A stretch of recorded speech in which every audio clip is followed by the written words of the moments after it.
سن لو نعرہ غفران دا، مرزا جیلمی حرام دا، مرزا جیلمی جو خنزیر ممبر پہ بیٹھ کے اپنی اکیڈمی میں یہ کہے کہ نبی تو اپنا پیشاب نہیں روک سکتے، اپنے ایمان سے بتاؤ یہ مصطفیٰ کی توہین ہے کہ نہیں؟ آپ میں سے کوئی بندہ شوگر کا مریض ہو یا مثانہ کی کمزوری کا مریض ہو، بار بار وہ پیشاب کے لیے جائے تو بڑی مجلس میں بندہ اس کے لیے کہہ دے تو اپنا پیشاب ہی نہیں روک سکتا، تو کیسے ہیں؟ اس کی انسلٹ ہے کہ نہیں ہے؟ اے جیڑا میرے نبی دا عاشق ہے نا وہ بولے باقی جوتیاں چاہے تو نکل دا ہوئے، سن لو نعرہ غفران دا، مرزا جیلمی حرام دا۔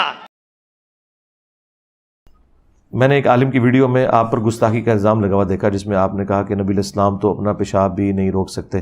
میں نے کہیں کسی ویڈیو میں نہیں کہا، یہ علماء اپنی طرف سے ایک جملہ بنا کے میری طرف منسوب کرتے ہیں اور پھر اس کے ساتھ پھر ایڈ کرتے ہیں یہ نبی کو تانا دے رہا ہے۔ یہ تو بات ہی کچھ اور ہوئی تھی، میں نے یہ بات کی تھی، اس پہ میری ویڈیو ریکارڈ ہو چکی ہوئی ہے 1.5 گھنٹے کی، اس پہ نہیں صرف پوری ایک ڈاکٹرن پہ جو میں نے نبیوں والی توحید بیان کی ہے۔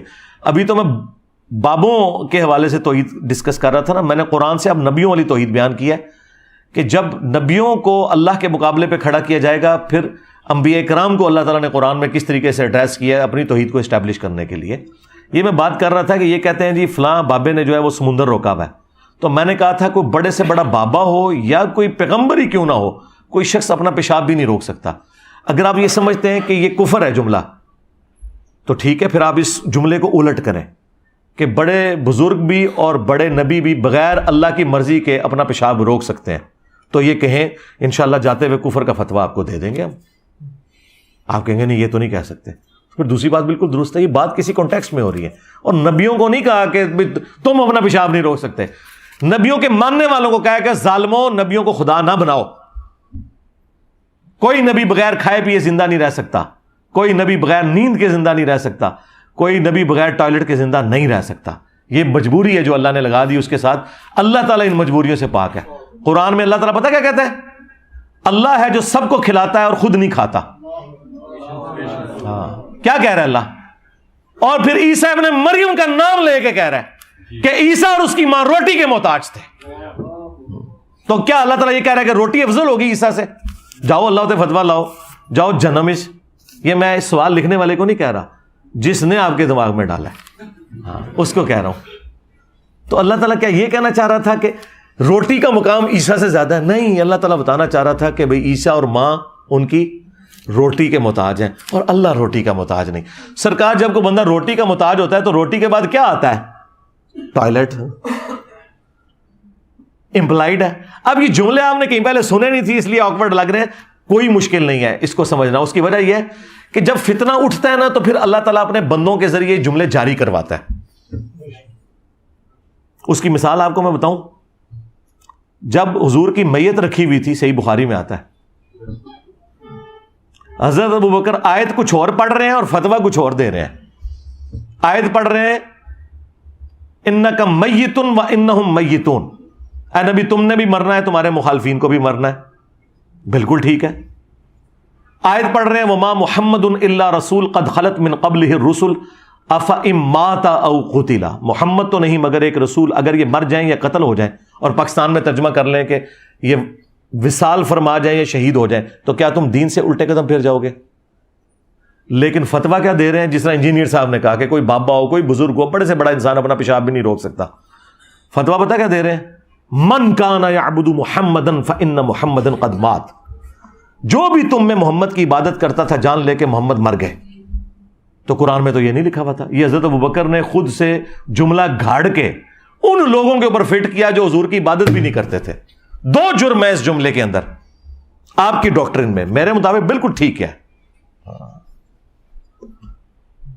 ایک تو صحابہ نے حضور کی کبھی عبادت ہی نہیں کی ہے، پھر یہ جھوٹا الزام کیوں لگایا جو تم میں محمد کی عبادت کرتا تھا جان لے کے محمد مر گئے؟ کیوں کہا؟ اور نہ ان سے شائبہ تھا کہ وہ یہ کریں۔ یہ بات توحید کو اسٹیبلش کرنے کے لیے، کیونکہ انسانی تاریخ میں سب سے بڑا شرک نبیوں کے نام پہ ہوا ہے، ولیوں کے نام پہ نہیں ہوا۔ اس وقت بھی دنیا میں سب سے بڑا شرک کا جو اڈا قائم کیا ہے وہ نبیوں کے ماننے والوں نے۔ جیزس کرائسٹ کے ماننے والے 2.25 ارب ہیں، ہندو تو 1 ارب بھی نہیں ہے، بت پرست۔ اس وقت بھی پلانٹ ارتھ پہ سب سے بڑا شرک کر رہے ہیں نبیوں کے ماننے والے۔ رسول اللہ نے بھی جیزس کرائسٹ بن جانا تھا اگر حضرت ابوبکر اس وقت وہ جملہ نہ بولتے. اب آپ پوچھیں جملہ آیا کہاں سے؟ جملہ آیا یہاں سے کہ حضرت ابوبکر کو پتا تھا کہ اگر حضور کی وفات کے بعد حضور کی شان میں کسی نے غلو کیا تو نبی علیہ السلام بھی جیزس کرائسٹ بن جائیں گے. اور ان کے سامنے وہ حدیث تھی کہ دیکھنا میری شان کو اس طرح بلند نہ کرنا جس طرح نصارہ نے اپنے پیغمبر کو بڑھا دیا. صحیح بخاری کی حدیث، میں اللہ کا بندہ اور اس کا رسول ہوں. حالانکہ اس میں بھی یہ نہیں تھا کہ جو محمد کی عبادت کرتا ہے وہ جان لے کہ محمد مر چکے. ہاں، یہ تو قرآن میں کہیں نہیں آیا کہ جو عیسیٰ کی عبادت کرتا ہے وہ جان لے عیسیٰ مر چکے. لیکن اس سے سخت جملہ آیا، لقد کفر الذین قالوا ان اللہ هو المسیح ابن مریم. بے شک وہ لوگ کھلا کفر کر رہے ہیں جو یہ کہہ رہے ہیں کہ عیسیٰ ابن مریم ہی اللہ ہے. فمن یملک من اللہ شیئا، بابد شیء کوئی نہیں. ہاں، یہ شیء عربی میں بھی استعمال ہوتا ہے. اللہ کا کوئی کیا بگاڑ لے گا اگر اللہ ارادہ کرے کہ ہلاک کر دے عیسیٰ ابن مریم کو، ان کی ماں کو، ومن فی الارض جمیعا، اور سارے زمین میں جتنے سارے پیغمبر، سارے زمین میں سارے. ہائے ہائے ہائے، کہنے کتنے لکھا ہے؟ لکھے ہے سرکار سورۃ المائدہ آیت نمبر 17. اللہ کا کیا بگاڑ لے گا اگر اللہ، عیسیٰ، اس کی ماں اور جتنے زمین میں سارے بابے، سارے پیغمبر، ان کو ہلاک کر دے. کیا سے سخت الفاظ ہیں. اللہ کا کوئی کیا بگاڑ لے گا. اب یہ غصہ نکل رہا ہے کرسچنز کے اوپر. یہ حضرت عیسیٰ کو نہیں میڑا مار رہا اللہ تعالیٰ کہ اللہ تعالیٰ تنو مار دے پھر تو کیا کرے گا عیسیٰ. ایک کولو بنا دے جو جملے. لیکن جب توحید آئے گی سرکار، پھر توحید اسی طرح نہیں. وہ ہمارے استاد مولانا اسحاق صاحب کیا پیارا جملہ پنجابی میں بولتے تھے. وہ کہتے ہیں اوے پائی جدو توحید بیان ہوئے گی تو نبیوں کی گستاخی آپ پہ ہی ہو جائے گی. اچھا، مراد یہ کہ تم جو گستاخی سمجھتے ہو. ہاں، یہ نہیں ہے کہ بھئی گستاخی کرنا ہے. اچھا، یہ بھی جملہ میرا کسی نے آدھا کاٹ کے نا یہ کہا کہ جی نہیں کہنا جی اس کا تو مطلب ہے گستاخی کی جائے، اور لانتی ہو پوری گل نہ چک دے. میں نے کہا تھا تمہارے زوم میں، تم جو قبر پرست ہو تمہارے زوم میں، تم جو بنو امیہ کے عبادت گزار ہو تمہارے زوم میں گستاخی ہو جائے گی، ہمارے زوم میں نہیں ہوگی. ہمارے نزدیک تو حضرت ابوبکر نے یہ جو فرضی جملہ بولا جو نہ قرآن میں تھا نہ حدیث میں تھا، جس طرح انجینئر صاحب فرضی جملے بولتے ہیں، حضرت ابوبکر نے بھی بول دیا کہ جو محمد کی عبادت کرتا ہے جان لے محمد مر چکے. تو حضرت ابوبکر پہ کوئی فتویٰ نہیں لگتا. اور دیکھیں کیسا ڈکا پھر حضرت ابوبکر نے لایا اس ٹائم. ایسا ڈکا لایا کہ میں حدیث بخاری میں کم از کم 4 جگہ حدیث آئی ہے بار بار بیان کر کے. دیکھیں کسی بریلوی کی جرت نہیں ہو رہی. میں نے بریلویوں کو کہا تسی ابوبکر کر دو، ابوبکر کا خطبہ سناؤ. یہ انہوں نے گاٹے فٹ کر دیتا ہے. تو بھائی جب بھی گمراہی آئے گی نا، پھر ابوبکر صدیق کے طرز کے اوپر کوئی ابوبکر کا غلام بھی پیدا ہوگا جو کہے گا تو کہنا ہے عبداللہ شاہ غازی نے سمندر روکیا ہے، اور کوئی بابا اپنا پیشاب بھی نہیں روک سکتا، بابا تے چھڑ دو. کوئی دنیا کا بڑے سے بڑا انسان اپنا پیشاب نہیں روک سکتا. اور یہ قرآن میں لکھا ہے کہ اللہ تعالیٰ کھانے کا محتاج نہیں ہے، وہ خود نہیں کھاتا، سب کو وہ کھلاتا ہے. اور اس سے بڑھ کر عیسیٰ ان کی ماں روٹی کھانے کے محتاج تھے. تو جو روٹی کا محتاج ہو وہ ٹائلٹ کا بھی محتاج ہے، وہ نیند کا بھی محتاج ہے. یہ ساری چیزیں جڑی ہوئی ہیں. آگے ساری کورالریز ہیں. یہ کہتے ہیں نہیں جی روٹی تے لکھے اگے کتے لکھے ہے تے اگے تے سرکار جو کچھ آپ اللہ کے بارے میں کہتے ہو، زمین اللہ نے بنائی، چاند اللہ نے بنایا، 50 گلاں گنوا دو، یہ بھی تے قرآن دی کوئی نہیں لکھیاں. اجمالا نہیں لکھا ہوا ہے نا کہ زمین و آسمان میں جو کچھ ہے وہ اللہ نے بنایا. آگے یہ طارق جمیل صاحب خود سے بیان کرتے ہیں نا، تو اسی کو تو شرع کہا جاتا ہے. اور قرآن میں یہ کہاں لکھا ہے سورۃ الاعراف آیت نمبر 188، اے نبی نہ تم اپنے نفع کے مالک ہو نہ نقصان کے مالک ہو. اب نبی کے لیے جو نفع ہیں وہ ذرا گننے شروع کریں. نبی کے لیے نفع ہے آکسیجن، اس کے مالک نبی نہیں ہو سکتے. اور یہ اگر ہمارے نبی ہیں تو باقی نبی تو پھر آپ چھوڑ دیں. اے نبی تم نہ کسی نفع کے مالک ہو اپنی جان کے حق میں. اور یہ بھی نہیں کہا، وہ کہتے ہیں اللہ کہہ سکتا ہے، تسی نہیں کہہ سکتے. سرکار ابوبکر اللہ تے نہیں ہے. ہائے ہائے ہائے ہائے، اللہ کہہ سکتا ہے تسی نہیں کہہ سکتے. اوے میں تو میری داڑھ تھلے آ گیا. حضرت ابوبکر اللہ تے نہیں ہے، نہ حضرت ابوبکر جو ہے وہ رسول اللہ ہے. ظالموں، ابوبکر کوئی اللہ ہے؟ ابوبکر کوئی رسول اللہ ہے جو کہہ رہے من کان یعبد محمدا فإن محمدا قد مات؟ نہیں. تمہارے سارے میں نے وسوسے ختم کر دیے. اسی تو بند گلی میں داخل ہو چکے ہو تم لوگ. کہتے کیا کریے، کتنے سٹیا سانو. پہلے تو کہتے اتنے سٹے سے پانی نہیں ملتا، میں انہوں نے اتنے سٹیا جتنے آکسیجن بھی نہیں مل رہی. آکسیجن بھی بند ہو گئی ہے، حالانکہ آکسیجن تے جیل خانے دے تہ خانے بھی پہنچ جاندی ہے. تو وہ ہم سارے نفع گنوائیں گے. اور وہ سارے نقصان گنوائیں گے، تو وہ ساری کی ساری چیزیں آ جائیں گی. اس میں نیند بھی آئے گی، اس میں کھانا پینا بھی، اس میں ٹوائلٹ بھی آئے گا، اس میں گردوں کا چلنا بھی آئے گا، اس میں دل کا دھڑکنا بھی آئے گا. رسول اللہ بار بار نہیں کہا کرتے تھے قسم ہے اس ذات کی جس کے قبضے قدرت میں میری جان ہے؟ یہ کیوں کہتے تھے؟ تو رسول اللہ کی اپنی جان اپنے قبضے قدرت میں نہیں تھی. اب میں اگر یہ کہوں کہ کوئی نبی جو ہے وہ اپنی جان کا بھی مالک نہیں ہے تو اسی کہہ دو کہ یہ گستاخی کر دیتی ہے. ظالموں تمہیں توحید کسی نے بتائی نہیں ہے. میری بڑی عرصے سے خواہش تھی کہ میں مرنے سے پہلے نبیوں والی توحید بیان کر کے جاؤں جو اللہ تعالیٰ نے نبیوں کو سکھائی ہے، اور نبیوں کی وہ توحید قرآن میں رپورٹ ہوئی ہے. لیکن میں ریلیکٹنٹ رہتا تھا، ہمیشہ بابے بیچ میں ڈالتا ہوتا تھا. کیا زیادہ کوئی چھلانگ مار لی تو میں کہتا تھا یا علی مدد نہ کہو. لیکن اللہ کے فضل سے یہ انہوں نے پروپیگنڈا اکٹھا کیا. میں نے پوری 1.5 گھنٹے کی ایک ویڈیو ریکارڈ کروا دی ہے، بس اس کے حوالے اینڈ پہ پہنچے میں. اگلے ویک وہ ویڈیو آ رہی ہے. انبیاء کے نام پر شرک، شیطانی توحید، شیطانی بابوں کا فتنہ، یہ اس کا ٹائٹل ہے. شیطانی توحید، یہ شیطانی توحید ہے کہ جس میں آپ کو خدا کا تعارف ہی نہ کروایا جائے. چاند اللہ نے بنایا، سورج اللہ نے بنایا. اوے اللہ دے بندے ہو تے سارے کہندے نے ہاں ذرا کہ وہ نہ کہ بابا دبیا ہوا ہے یہ کچھ نہیں کر سکتا، یہ اپنا پیشاب نہیں روک سکتا، تسی کہہ رہے انہیں سمندر روکیا ہے. ہاں تو پتہ لگ جائے گا کنی کی توحید تہاڈی چنگی لگتی انہوں نے. یہ کیسے ہو گیا کہ رائے ونڈ کی توحید میں 16 لاکھ بندہ اکٹھا ہو، ہاں، اور حضرت نوح کی توحید میں 78 بندے بھی نہ 100 بھی نہ پورے ہون. ہاں یہ مطلب ہے توحید میں فرق ہے. نبیوں کی توحید اور ہے، بابوں کی توحید اور ہے. کتابوں کی توحید اور ہے، بابوں کی توحید اور ہے. تو ویڈیو ریکارڈ ہو چکی ہے، صبر کرو، ہو جائے گی اپلوڈ.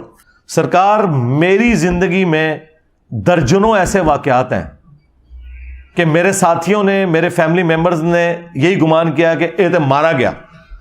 اور آج میں کہتا ہوں وہ واقعات نہ ہوتے تو آج اللہ تعالیٰ مجھے اس مقام پہ نہ پہنچاتا کہ ان کے 1000 سال میں کوئی بابا نہیں آپ پروڈیوس کر سکتے جس کو اللہ تعالیٰ نے اتنی عزت دی ہو. ان کے بابوں نے جو عزت کمائی ہے نا، تو باقی بابوں کے تلوے چاٹ چاٹ کے میں سارے بابیاں نو پڑ کے رکھ دیتا ہے، اس دے باوجود انہاں دی وہاں میرے نال لگ گئی ہے. اس طرح کی مثال پہلے کوئی نہیں ہے. اس کی وجہ یہ ہے کہ سچائی کی طاقت ہے اللہ کے فضل سے. حالانکہ میرے فیملی ممبرز، میرے قریبی لوگ تو کہتے ہیں مارا گیا، انہیں سانو ہی مروا دیتا. میں ادو بھی کہتا تھا نا، ہاں ایک وقت آئے گا جو چیزیں تم میری یہ ہائی لائٹ کر رہے ہو نا کہ میرے نیگیٹو پوائنٹس ہیں، انہی چیزوں نے میری اسٹرینتھ بننا ہے. 2 میری پازیٹیو چیزیں ایسی جنہیں میں پازیٹیو سمجھتا تھا، میرے علاوہ سارے نیگیٹو سمجھتے تھے سوائے جن کو اللہ نے عقل دی تھی. ایک جو میں نے بابوں کو ہاتھ ڈالا، لوگ کہتے تھے جناب اے تے لوگ گل سنیں گے نہیں تو سیدھے بابے پون دینا. میں کہ نہیں، اے ہی سنن گے. اج دیکھ لو 2023 میں بیٹھا ہوا ہوں، بابے نال کیا ہو رہی ہے، میمز بن رہی ہیں. دوسرا میں نے بنو امیہ کو ہاتھ ڈالا. لوگ کہتے تھے جناب بہت اتنے ہاتھ پا لیا. میں کہ اللہ دے نبی تو کوئی اونچا ہو ہی نہیں سکتا نا. اسی نہیں تکنا کہ جو رسول اللہ کے مقابلے پہ کھڑا ہوگا سیدھا اس کی گردن پہ ہاتھ جائے گا. آج آپ ہماری لائف سٹوری سنیں، 90% لوگ جو ریورٹ ہوئے ہیں نا کربلا سن کے ہوئے ہیں، اور کربلا نے انہیں توحید تک پہنچا دیا ہے. تو اسی پوری زندگی قرآن بیان کر کے توحید تک نہیں پہنچا سکے. اللہ نے ہمارے ذریعے ان لوگوں کو توحید تک پہنچا دیا. سچائی کی طاقت یا کربلا ہوگی یا بابوں کی جو سٹوریاں میں نے کی ہیں. اور جو پڑھے لکھے لوگ ہیں وہ کہتے ہیں جی آیت حدیث جو دسدا ہے نا وہ لکھی نظر آندی ہے. اے بڑے تھوڑے سے ہوندے نے. ہاں بعد میں سارے یہی ہو جاتے ہیں، لیکن شروع میں جو ٹریگر ہوتا ہے کہنا یار تے کوئی نہیں چڑھتا بابا جی، وہ تو جناب دیکھو کہندا انہوں نے بھی یہ کر دیتا ہے. یا تیسری کوئی چیز تھی وہ جو میرے پہ یہ قادیانیت کا الزام لگاتے تھے. اے لایا کرو، بالکل لایا کرو، لاندے رہو اس طرح ہی تاکہ تہاڈی منجی ٹھوکدی رہے. کیونکہ جب یہ قادیانی کا الزام لگایا تو میں پھر چشتی رسول اللہ، اشری رسول اللہ، ایسا میں کھرچیا ہے، ایسا کھرچیا ہے کہ میں انہوں نے 4 سٹیج کینسر بنا چھڑیا ہے زخم. ہوں سارے آگے کہہ رہے نہیں انجینئر صاحب ہم پہ ویسے الزام لگا دیں. اوے وہ بریلوی جو پوری دنیا کو گستاخ رسول کہتے تھے آج انجینئر صاحب سے کہہ رہے ہیں جناب اسی گستاخ رسول نہیں، مجھ سے بھیک مانگ رہے ہیں. ان کو آپ نے اس ڈیفینسو موڈ میں دیکھا تھا؟ تو یہ میرے وہ ہارڈ لائنر ہونے کی وجہ سے ہوا ہے سارا کچھ. لو جی تھوڑا پورا تھدا میں مکا چھڑیا جائے. کوئی ایک پرچی جڑی اگے آئی ہوئے اور میں نے نہ پڑھی ہو پرچی، اللهم إني أسألك بأنك أنت الله لا إله إلا أنت الأحد الصمد الذي لم يلد ولم يولد ولم يكن له كفوا أحد وإلهكم إله واحد لا إله إلا هو الرحمن الرحيم ألف لام ميم الله لا إله إلا هو الحي القيوم اللهم صل على محمد وعلى آل محمد اللهم ربنا آتنا في الدنيا حسنة وفي الآخرة حسنة وقنا عذاب النار ربنا آتنا من لدنك رحمة وهيئ لنا من أمرنا رشدا۔